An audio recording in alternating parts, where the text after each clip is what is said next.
I'm going to give you a quick video tour of my pollinator and water garden.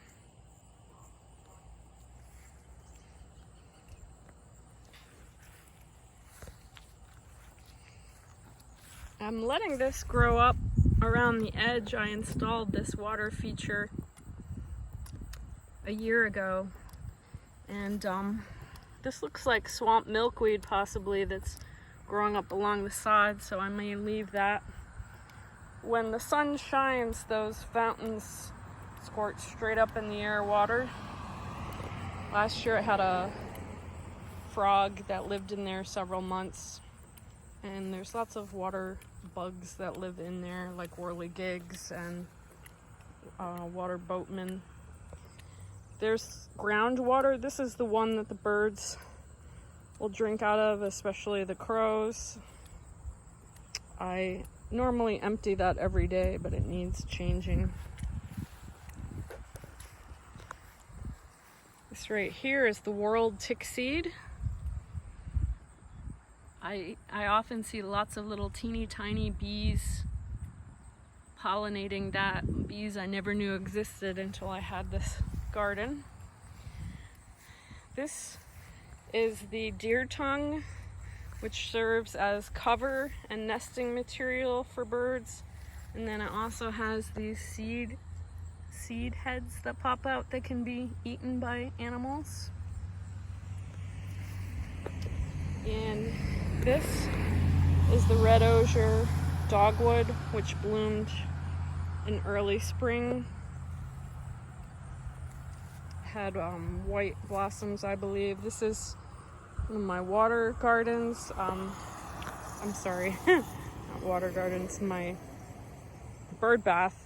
And earlier in the year, when the rhododendron bush over there had pink flowers on it, the catbird every day would take a ton of one by one pink petals and sit on the edge here and process the petals in some fashion, and then I'd end up with all these petals floating in the water.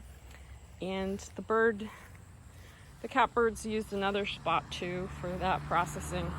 Again, this is the red osier dogwood. These are the brown-eyed Susans. Because of the late winter and the drought, they didn't grow as tall this year. Last year they were covering that empty space there too. This is the swamp milkweed. Last year it was much taller, but it's still going strong. And then there's little offshoots, which these little offshoots, the monarch caterpillars are just loving. Everywhere I look today, there are monarch caterpillars.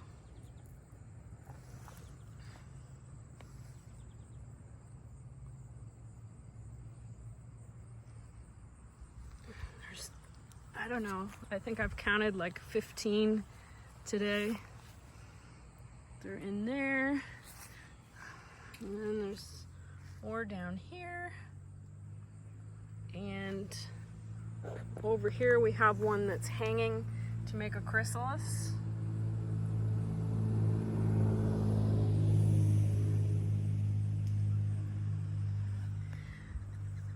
But they seem to like these little offshoots to eat. So they're just everywhere down there. Look at this chubby buddy. So exciting. But I also wanted to mention that there are aphids living on here. Those orange things are aphids, and last year I brought a bunch of transplanted a bunch of ladybugs to eat the aphids.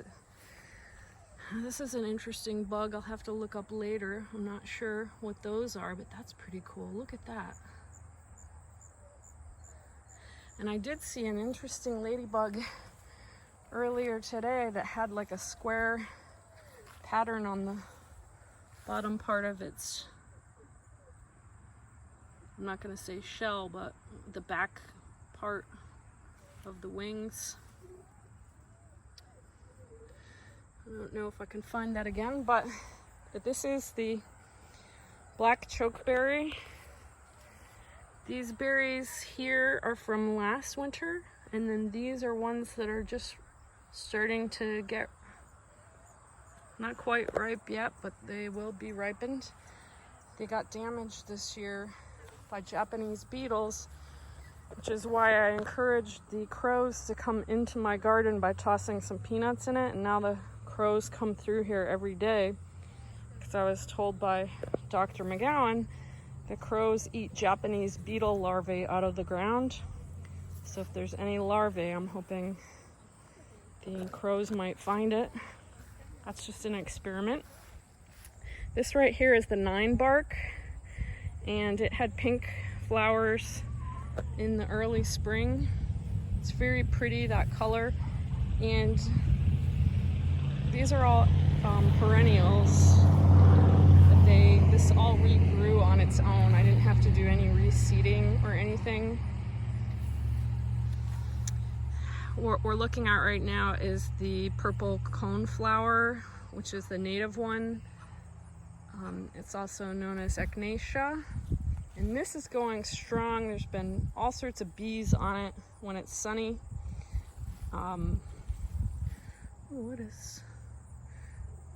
Right now I don't see bugs because the sun's kind of hidden. Again, this purple stuff is wild bergamot. This is some kind of thing that propagated on its own, and I looked it up. It said it was native, so I left it. This is going to be the aster. This is another world tick seed. It's nice when they're all blooming, little yellow flowers. Just low down. As I walked over here, a whole bunch of bugs flew up. So bugs must like hanging out here, little tiny bugs. Insects. This is wild petunias.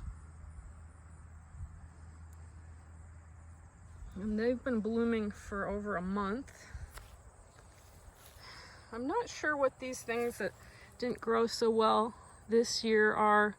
It might be the blue lobelia. And then somewhere in here is anise hyssop, which might be this short stuff over there. Things didn't grow as well this year because I wasn't watering it on my own hardly at all, and we've had a drought. This right here that's turned this beautiful red is the wild geraniums. Those were blooming in May, light purple, and I see those a lot at the Lab of Ornithology on the trails. And again, that's the world tick seed. These plants down in the middle grew on their own, and some of them are native. I may find out which ones aren't native and pull them up, but some are native, some are not. And the red flower, again, as I said last year, it was much higher in these tall spires, but it didn't do too well, and it's sort of getting overgrown by the brown-eyed Susans. But last year I did see the hummingbirds go to that, and they also went to the swamp milkweed here. I haven't seen any hummingbirds this year, but I haven't been watching the garden as much this year as maybe I should.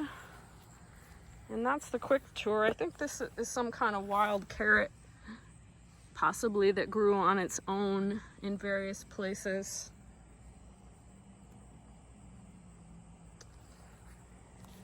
I'll give you one more overview,